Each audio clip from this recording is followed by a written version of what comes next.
Welcome everyone to another episode of Slasher Scotty. I am your host, Scotty McCoy, and boy, do I have a surprise for all of you.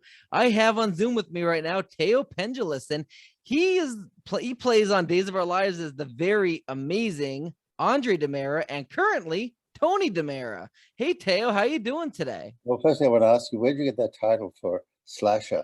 What is that?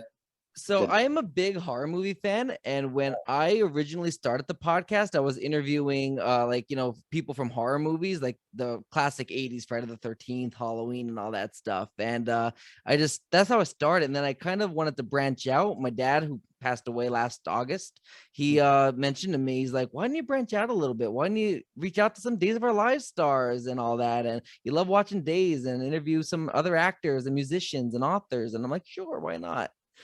Well, that's a good reason as any. How old Yeah. was your father when he died? He was 58. He was going to be 59 4 days later after he passed. He had brain cancer for 5 years.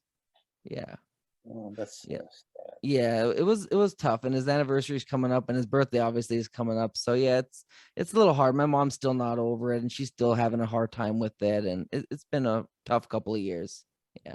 Yes. Well, it takes years to overcome this. I mean, you have one father, so. Yeah, absolutely. So the first question I do got for you, how did you get your start into acting? I was all by accident, actually. I left Australia because I didn't want to live there anymore. I want to explore. So I realized that I planted a seed about my journeys that I initially took so many over the years, but I couldn't go back to Australia without having some kind of a success, because they all would have pointed and said, there you are, you see, we told you you'd fail. So I didn't know what I was going to do. I went into a lot of different careers, but they're all of those things that I did in my 20s really became part of my being and as an actor. So I realized that once I succeeded, I was able to go home, but I didn't realize at the time that the journeys that I chose were really about feeding the work, because every time I took a journey, I came back stronger, full, because I had begun to see other cultures. And so I began with Egypt and then Greece and Italy. And so I went to a lot of countries, but more than once, because some countries with great cultures, you have to go back to discover new things that you hadn't seen the last time, because people go away and they go as tourists, and I didn't. I went really to study what I didn't know about myself and about those cultures and how we were able to come together. Some, like Morocco, was not a particularly a great parallel, but it still alerted me on how to travel, because it was a tricky country when I traveled at the time. The same thing with Egypt, but I learned how to get around the nooks and crannies of those cultures. But it came back, and that's I realized that I became an actor because I thought I'd make enough money to take the journeys. And so I studied with very good teachers in New York, still not realizing that that was going to be my career. I was just hoping I would succeed, because people always tell you actors don't, not many actors succeed and have a career at it. But anyway, here I am with Days 40 years later, and I mean, amongst other things. But yeah, it's, to me, it's all about what you put up here, and then how you see it. I was telling my nephews recently, in order to progress in life, take it out of your head and put it on paper. That's a form of action. So they were here recently, and I just got back from another journey, and I went to explore Ulysses with archaeologists, the new discoveries of Ulysses. And so I went to Greece. First, I went to Vienna, and I'd never been to Austria, and I kept thinking about the Second World War. It's a magnificent city, but Hitler was from Salzburg, and so I always find that really interesting, because it was hard to believe what man does to man. But and then I went to Greece, and so I just got back and went straight into work. Nice. Yeah, absolutely. I know that that we talked a little bit before your trip, and you said, I'm gonna be back from Greece at this date, so hit me up when I come back. And I'm like, absolutely, I can't wait. Like, we've been talking about making this interview happen for quite about at least a year or two now. Yeah, sorry about that, all those delays. No problem. Also because of the COVID situation, Hmm. um, I was very careful about going out, but at the Hmm. same time, I was finding out new ideas that I Hmm. started to write. And so it's just sometimes if you don't have anything to say, then don't. And Yeah. I wasn't ready to, because we had come off a very serious year in 2020 Yeah. and 2021. Yeah. And so I hadn't explored anything further because of the Hmm. journey. Traveling was so difficult. So as soon as I could, I went for the first time since 2019, actually. So Awesome. now I've Yeah. got a new journey and I'm going home for Christmas, it That's seems. that's And awesome. because eventually I think I'm going to end up retiring in Australia. Oh, okay. That's awesome. Now, obviously you mentioned you started Days 40 or so, 40 or so 40 years. years ago. Yeah. Yeah. So how did that start come to be? How did you get brought onto Days of Our Lives? It was really Pat Falcon Smith. I had just finished the movie Altered States, and then there was another project, and then that had to be held because there was the writer strike.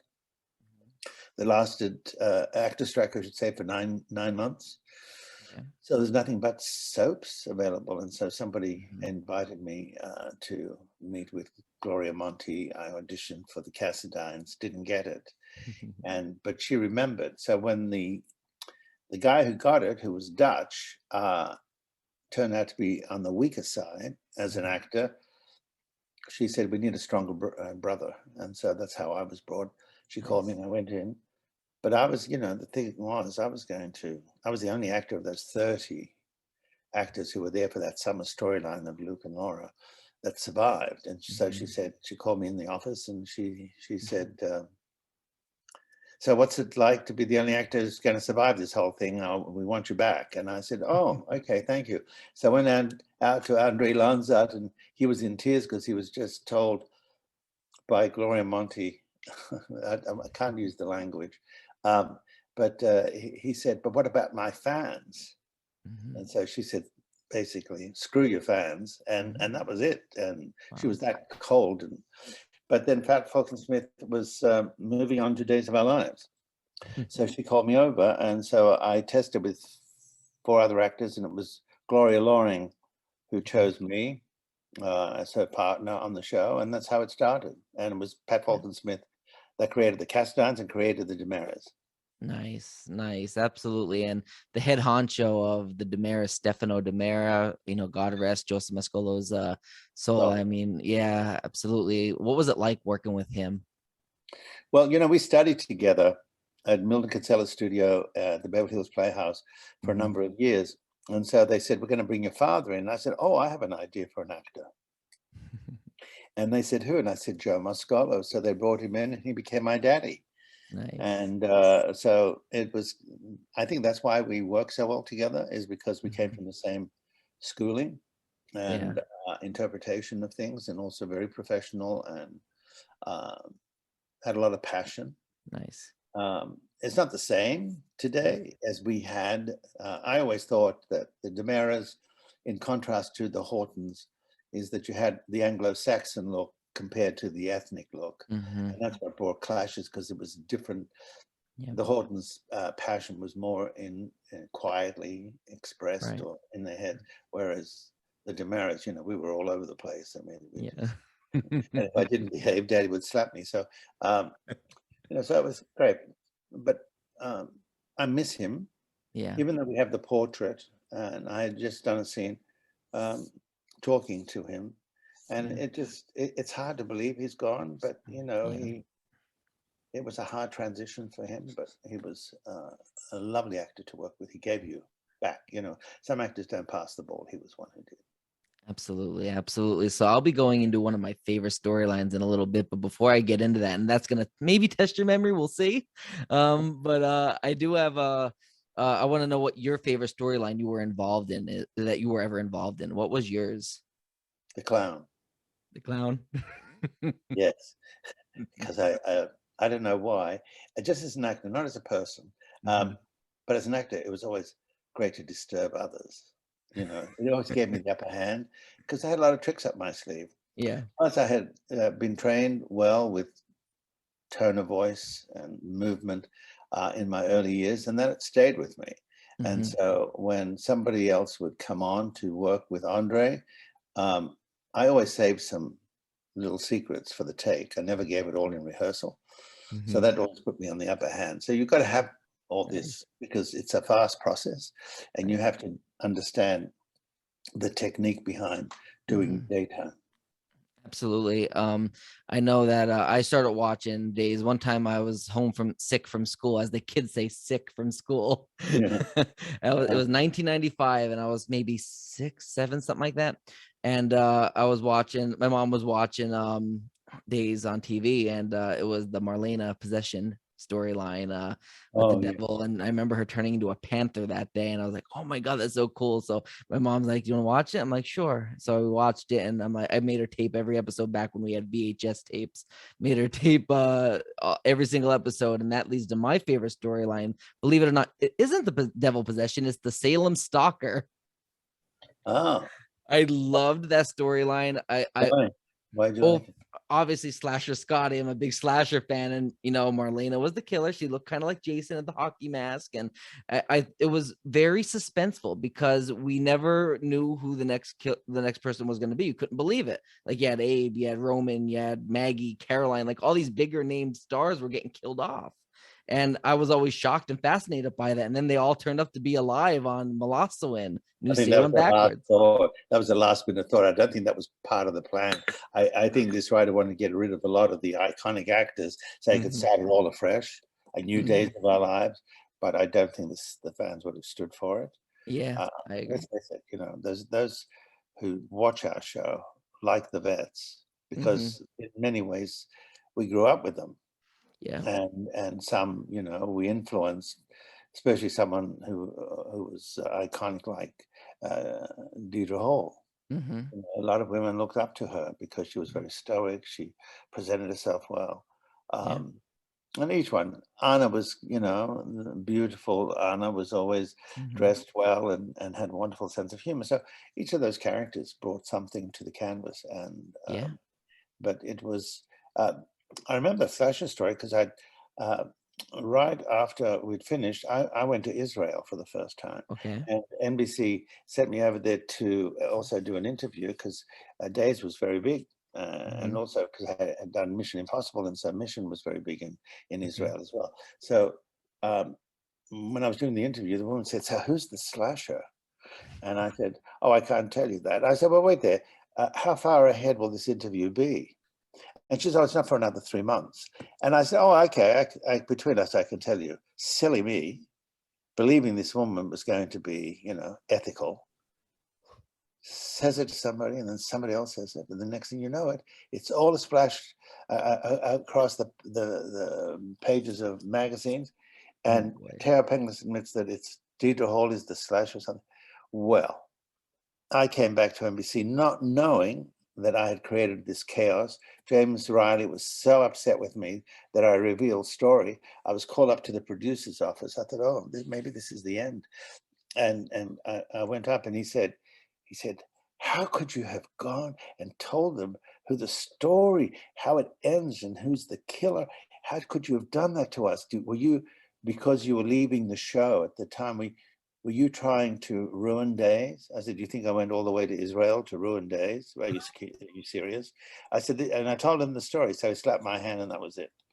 But so I learned a lesson, like we all do, hopefully, that sometimes you have to know who you're talking to. And Absolutely. Absolutely, because you talked about Carson. So, you have to know what to reveal. And because if audience, even keeping the audience still interested. Because if Carson was talking to somebody else, they might not have edited that out at all. But I'm not that type of person to sabotage. So I don't do live interviews. That's good of you, but that's why people would come back to you, because they trust your situation, Absolutely. So how far into the storyline did you know that Deidre was the killer? Because she was revealed during your death scene.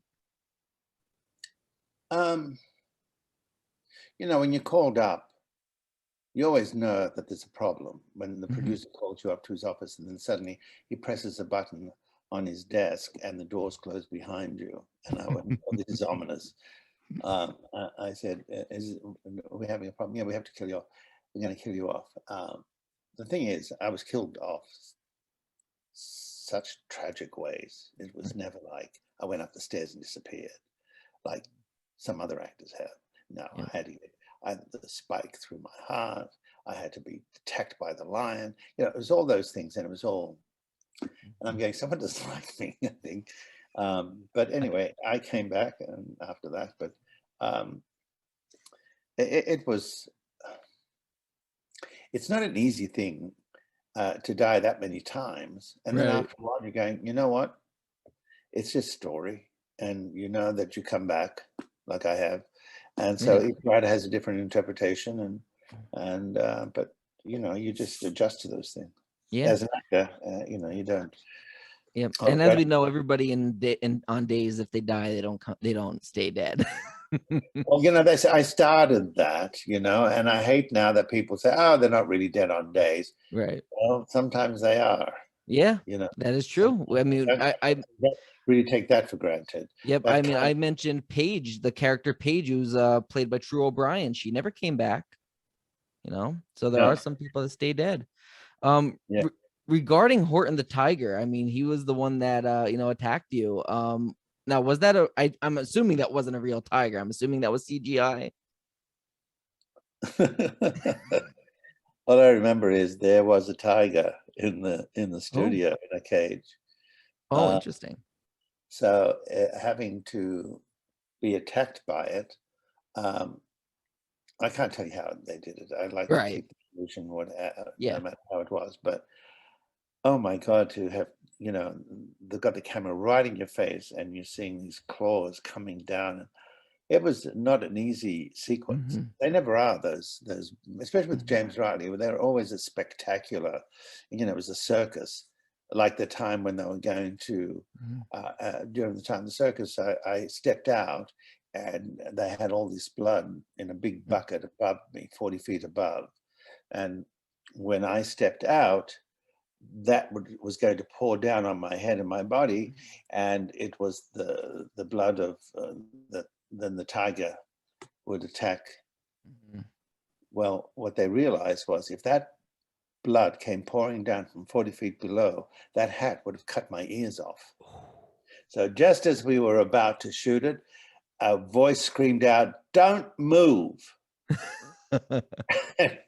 And so when I did it, I stepped out, I took the hat off, and then, you know, you can't anticipate, but you know, there's a bucket, full bucket of blood coming down on you, which is made Mhm. from sugar, and you cannot believe where it sticks. Mhm. And then you have to stay around.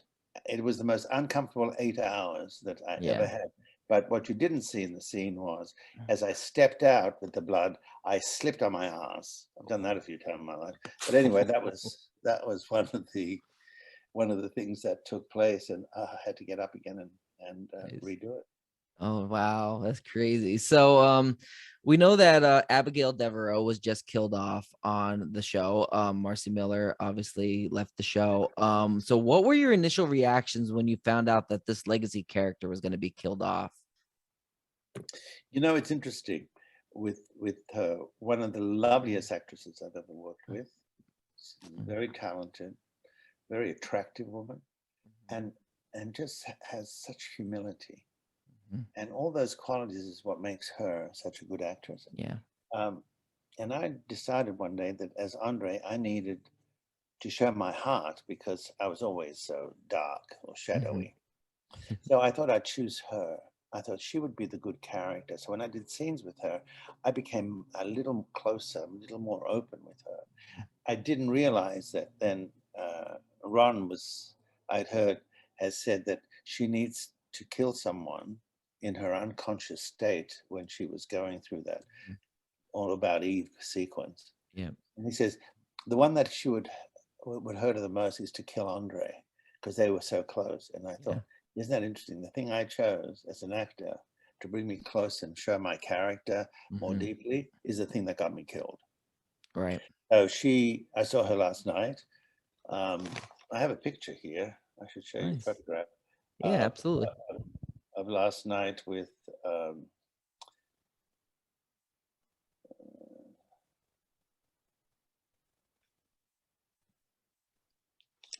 Can you see that? Oh, up a little more. Yep. Oh, that's such a good picture. Isn't that lovely? That's awesome. That is a beautiful picture. I love that. Yeah. Absolutely amazing. So I want to, you're the first to see it, actually. Nice. Thank you. Yeah, a premiere on your show. No, no, I said kind of goodbyes in a way, but then I thought, I'd love to have her over for dinner, and she's married to a terrific guy, Mhm. and she's just, you just don't meet those types Yeah. of actors anymore. Yeah. Uh, and so I'm very sad that she's leaving, but as Ron Yeah. said, she could be back. So you She don't could know. be. She could But be. she's got a baby. You know how it is. Yeah. Mothers and their children, you're first. I mean, she wants Yeah. to nurture, and Yeah. so that's what they're doing. Yeah. Absolutely. And the day schedule is so hard, especially for, a new mother, you know what I mean, who has a baby, it is a tough schedule. And speaking of that, can you elaborate what that schedule is like? Well, it used to be worse to me because we used to get up at 4:30 in the morning, be at the studio at Mhm. 6, and for all morning we would rehearse and then block it, and then come back after lunch and shoot it. And excuse me, some days were, especially when I'm playing double characters, but Mhm. now it's different. I shouldn't say the other was more difficult. This is probably to most actors. If you haven't been trained the way we were trained, where we were able Mhm. to sustain ourselves, like if you had a call because of COVID too, like if I had a call at 7:30 Mhm. and I hadn't been in for a week or so, I would have to do a 2-hour test. I Yeah. would have to stay in my dressing room. Um, Yeah. but that would give me an opportunity to go over the lines on my own. We Mhm. can't rehearse in dressing rooms like we used to. Uh, some of the actors and I will go outside and we'll do it Mhm. where it's safe. But then the toughest part is you get on stage, they give you the blocking really fast. Mhm. It's amazing how much we remember. And then you use the language to make the moves, justify Yeah. the moves. Okay. And so sometimes if the moves don't justify themselves, the directors are open enough to say, you can say, I'd rather do it Mhm. this way. And they're very good about it. Yeah. But it's so fast and they love you when you do it in one take. So what Yeah. you see most of the time um, is actors who've had one quick rehearsal in which the cameras are also directed at the same time, and then you do the take. So the other day, I had 14 scenes back to back, Wow. Wow. and I think I made one mistake, and Mhm. there was a change in between because there were two shows back to back. That's not easy, Yeah. but I have to study and learn a script 4 times before I think I know it, Wow. because it leaves you as quickly as you learn it. Yeah. Some people can do it overnight. Uh, I need to go beyond the lines Yeah. because a lot of people just will go, they Yeah. know the lines and they just do it. The old training is justify your action. What is your Mhm. subtext? And how do you come into the scene? Yeah. What's going on before? So you have all those things to deal with, Yeah. as we did of the old school. And Yeah. that's how I present it. Absolutely. I mean, I'm an actor in the indie acting industry and I own a small independent production company myself. And I know how hard it is to memorize a script. And it just goes to show how talented you and all the cast members are at Days of Our Lives. Just to, get, and it's not like you're memorizing just like one, script or whatever. Like, you film multiple days in one day, right? Yeah, I mean, I remember one week I shot 11 shows. Wow. Yeah. When you go at nighttime and they do 4 pages, and Hmm. you think, actors go, "Oh my God, this is so difficult," and then you go, "Oh Hmm. yeah, I'll try doing 40 pages that day." Yeah. Um, Billy and Dan on the show, Mhm. they're very good. That's Deirdre's a good. champion at it. But it's not so much talent.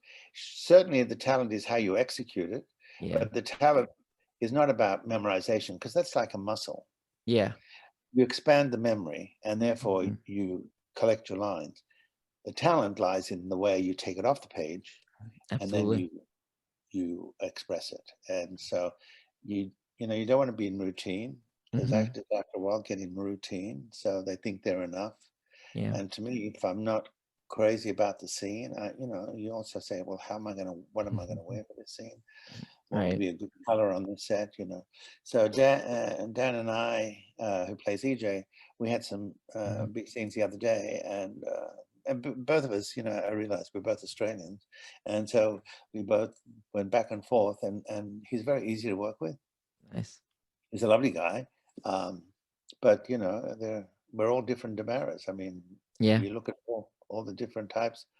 Uh, Sometimes I'd like to see, a real Italian come on as a DiMera, someone ethnic who's got that kind of passion. Yeah. But Absolutely. It's hard to recast a character and for them to adapt quickly. And I know EJ is a recast, and Dan is doing an amazing job as EJ. Absolutely brilliant. Like, he's really doing a good job, and I really enjoy his scenes. And Billy's killing it with the grieving storyline with yeah, I didn't see Marcy. this. How were they? They came out really good. Yeah, Like, they're he wonderful. he Yeah. does he should put those into the Emmys next year, because he would Oh, I'm guarantee sure he win. will. Yeah. But I noticed last night that in the Emmys, for actor and actress, every actor whose scene was submitted had tears. So Yeah. there's a thing about, I don't know why, actors to me who cry just easily is not particularly interesting. I find the trick behind it is to not let the tears spill out, but hold back so that the Yeah. audience feels for you. Yep. Once you spill them out, then the scene's basically done. It's the Yep. release of the anguish that you're going through. Yeah. So I just thought it's interesting that people think if you cry, therefore you're really a good actor. Because I know actors who cry are not very good. But that seems to be what Yeah. they think. And I remember last night I turned to Deidre, I said, did you notice that every scene had tears? And she goes, I was just thinking the same thing. So Yeah. I mean, he flipped on like a switch, like he would just be crying, and then he would be angry, like the real stages of grief, which made it so much more real. yeah. And even like, I didn't watch Friday's episode yet. I was gonna watch that probably when I eat after I'm done the interview. But I watched on, I think it was Thursday's episode. Like, he was just there, like he wasn't even crying, he wasn't sleeping, he was just sitting there gazing down like towards the ground, and just laying on the couch overnight, and it looked like he was just so depressed, and he pulled it off. It made me feel for him. And the other thing about him, he's a terrific human being. Billy is Yeah. he's one of my favorites, and we have a good relationship. Didn't start out that way. It was a little bit of a clash. I think I represented a male adult to him, and who would say things to him, and he would say, excuse me. But once we got to know each other, and the changes he's gone through, and since he's had a baby, I mean, I cannot tell you what an amazing young man he's become, and evolved, and generous, and really sweet human being. Carson's the same. Danny's the same too. So the DiMeras are really a bunch of nice guys. And also Brandon is also a very nice guy. And the Jay character, who's now become Stefan. I think I can't follow everybody's storyline unless you're in it. We haven't got time to look at your storyline. Absolutely. And I would love to interview Billy someday. Like, he's just one of those guys that seems like a very stand-up, very charming, amazing guy. Like, he's really seems like a cool dude. Yeah, he is. Absolutely. Everything you say, he is. Absolutely. So obviously you currently play Tony. You have played Andre, obviously, in the past, even more recently with Carson, the whole Devil storyline. Oh yeah. Which is really cool. Huh? Did you like those sequences? I did. I was, at first I was thinking, this can't be Tony. There's no way Tony's coming in here. I'm thinking this is a trick. It's gonna be Andre. Yeah. Yep. They were not easy scenes, because when the actor or the two actors in the second sequence are there, and they stand there and they don't move, and you have to do and I had all the dialogue and trying to do that, and we did all that stuff in one take, actually. Nice. That's awesome. Good. And how do you turn on the Andre personality as opposed to the Tony personality? Yeah. My voice goes deeper. if you notice, with Andre. Yeah. And then at the same time, there's a side of me. He says, I'm going to disturb these people. Yeah. And then that's where the dark side, like you like slasher movies. Mm-hmm. I'm Yep. not a big fan of horror movies. Um, they don't. When it's all over, it's like a bad ride. Um, I'm more into historical stories and Yeah. romantic stories, Mm-hmm. comedy, yeah.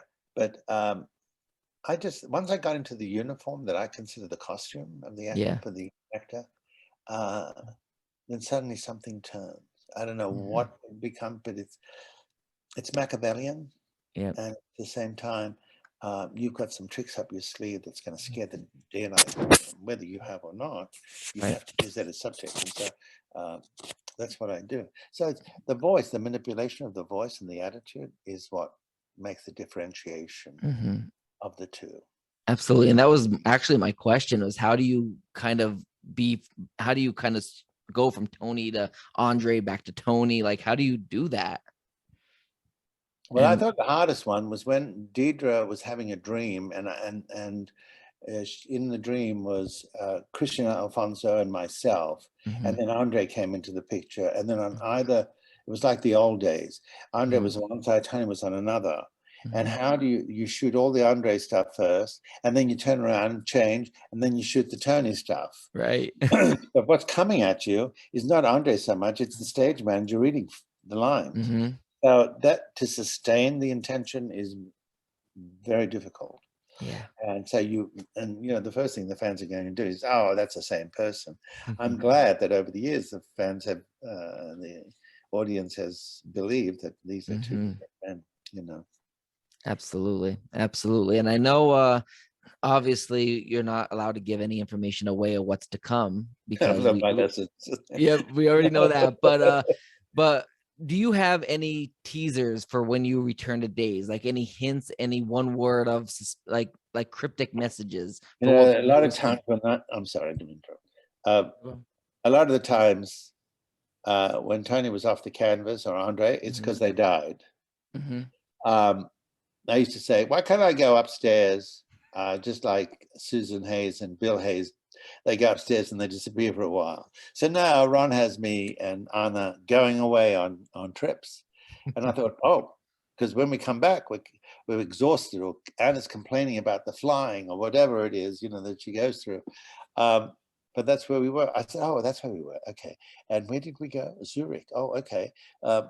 Wherever the country was. But suddenly, that's the way our exits come together with our entrances. Mm-hmm. And in that space of time, he took us off the canvas, which is great.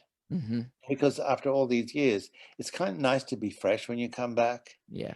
As opposed to every day. When you're younger, it's different. Right. But when you know where the truth lies, we're older.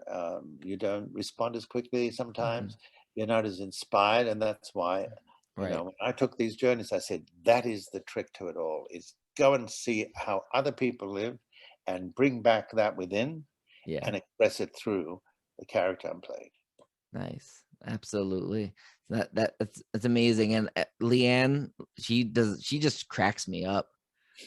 She just cracks me up. Yeah, she's a wonderful human being. Yeah. Absolutely. Yeah, interesting how she and I, some people you meet and Mm-hmm. but how do you have chemistry with someone you didn't know before? Yeah. And I know originally it was with John Delancey. They were Mm-hmm. matching her with John Delancey, and that didn't click. And then Mm-hmm. somehow we got together, and Yeah. that history is known. And through all of that, she was a real uh, uh, anchor for me. Yeah.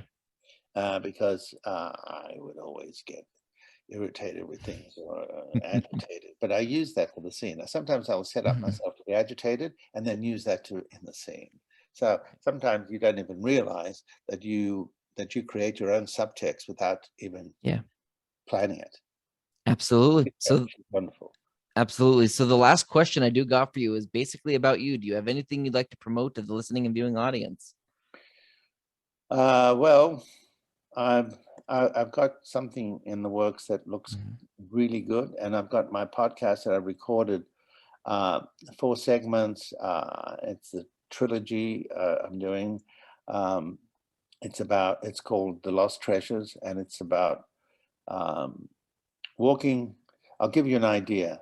I was in Alexandria in Egypt, and I remember reading there was a man by the name of Schliemann, who was an archaeologist in the 1860s, and he had heard that Alexander the Great's tomb was somewhere buried beneath this mosque called the Daniel Mosque, but they wouldn't allow him to excavate because it was sacrilegious to them.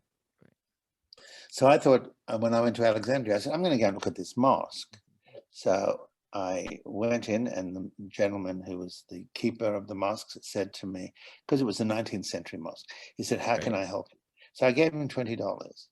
I said, I'll tell you how you can help me. Show me your mosque. And when I told him about Schliemann, he didn't know anything about it. But suddenly I discovered there was a big hole in the middle of the room. Oh. And I said, what happened there? He said, the floor collapsed. And I said, really? What happened? He says, I think it was part of it, the shaking of an earthquake or something, and it collapsed. And I said, what's beneath it? He says, do you want to see it? And I said, yes. So he gets a ladder, and I climb. In 10 seconds, I go from 21st century Alexandria to 1st century Alexandria in 10 seconds. Wow. So the stories of mine, of these lost treasures, is being able to be a modern man going through ancient territories and finding the lost treasures. Nice. So that's what I'm doing. Awesome. Sounds like a plan. Do you have anything else that you want to promote? Well, I'm still writing my 3rd book. Okay. I think they're going to be short stories because I like telling stories. I'd like to go back to my one-man show, but I'll see what's available with days this year. And that's it for now. Nice. I mean, it's taken me, to do the journey I just did. The reason I took it, because all my stories was because of the modern man walking through ancient territories. And I said, on this particular story, I hadn't, and I didn't want to do it intellectually or because I read about it. I wanted to be able to be really there about what I am writing about. And it's a great story. And it's a new story of an ancient tale. Yeah. Awesome. So let me ask you a question. Okay. Does that type of thing of ancient territories and the discovery of treasures, does that appeal to you? I actually really like the ancient history. That was probably one of my favorite parts of a history or a geography type of class, because I'm not a big history buff. I don't know. I'm ashamed to say it, but I don't know a lot about American history or world history. But I love learning about ancient civilizations like King Tut and Cleopatra and Alexander the Great and all that stuff. I love learning about ancient Rome and ancient Egypt and all that stuff. I love that type of content. How old are you, may I ask? I'll be 33 in December. Okay. Yep. You look like 15, but anyway, let me say this to you. Just by having that interest and recognizing there have been cultures before you, just expands you as a human being. Yeah, it really broadens does. Your questions, it broadens your insights. So to me, when I do lectures to actors and that, journeys are so important because we are interpreters of life. Yeah. And in the way you see it and the way you've experienced it makes you that much more viable to what it is you're portraying. So absolutely. I do like that kind of thing, because when I finally put out my podcast, it's interesting to see, because you do want the young to be part of the whole picture, rather than your seniors who love being told stories because they can listen and sit still rather than think going on outside. So I think it's important, because I find, we're too distracted, and everything these days is all about making it quick. Let's move forward. And to me, that's not progress. Yeah, I completely agree. That's aiming for, what would I call it? I suppose I would say going to it's supermarket values. It's instant, it's fast, and it's over. But we Absolutely. were brought up on people who took their time. That's why the history exists.